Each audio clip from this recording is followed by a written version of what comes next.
شاہ صاحب آپ کی جانب آتی ہوں، کس طرح سے دیکھ رہے ہیں جو سچویشن بننے جا رہی ہے؟ یہ عالمی منڈی میں کی وجہ سے بڑھ رہی ہیں قیمتیں، یا پھر یہ کسی قسم کا ریلیف نہیں مل رہا، یہ جو کہا جا رہا ہے جو ساری سچویشن میں؟ دیکھیں میرے خیال میں انٹرنیشنل پلیئر چاہے وہ امریکہ ہے یا تیل پیدا کرنے والے ممالک ہیں، ان تمام کی اپنی جو ہے وہ پلاننگ ہے اور اپنے ان کے انٹرسٹ ہیں، اپنے ان کی پرائیورٹیز ہیں۔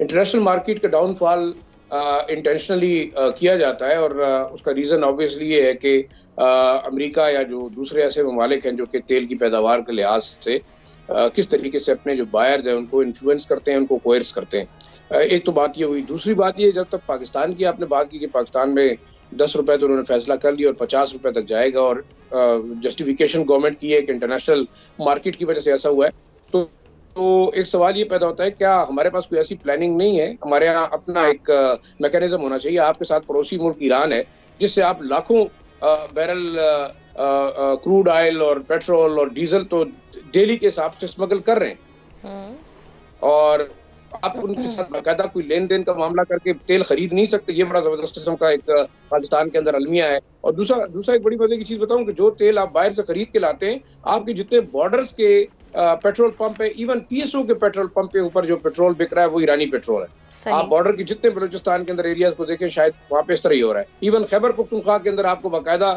جگہ جگہ جو سلمز ہیں ان میں بتایا جاتا ہے کہ آپ نے ایرانی پیٹرول خریدنا ہے کہ آپ نے پاکستانی پیٹرول خریدنا ہے۔ تو بدبختی یہ ہے میرے خیال میں کہ ہمارے ہاں پلانرز یا جو ایگزیکیوٹرز ہیں وہ ایسے ہیں، جب تک ان کے اپنے مفادات نہیں ہوتے، ان کی اپنی پرسنٹیجز نہیں ہوتی، ان کے اپنے جو ہے وہ مفادات نہیں ہوتے اور ان کے اپنے کمیشنز نہیں ہوتے، تو وہ کام نہیں کرتے، اور یہی سب سے بڑی وجہ ہے پاکستان کے اندر جو بحران ہے۔ دوسرا، آپ اپنے پڑوسی ممالک افغانستان کو دیکھ لیں، وہاں پیٹرول یا ڈیزل کتنے کا ہے، انڈیا کے اندر کتنے کا ہے، پھر آپ اس کے اوپر جو سیل ٹیکس اور جی ایس ٹیز لگاتے ہیں تو وہ کہاں جاتا ہے؟ ایک سوال یہ بھی ہے۔ اب حکومت کے لیے ایک بڑا اچھا سورس آف ریونیو ہے، باقی پاکستان کے اندر ہے کیا؟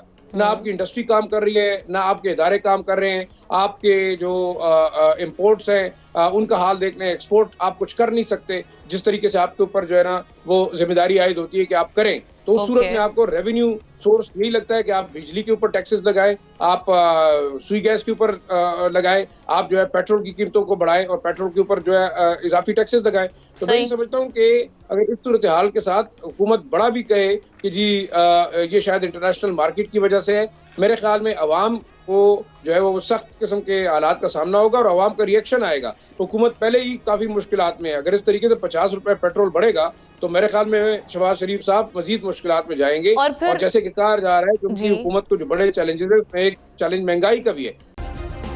سبسکرائب کریں اور بیل دبائیں تاکہ کوئی خبر رہ نہ جائے۔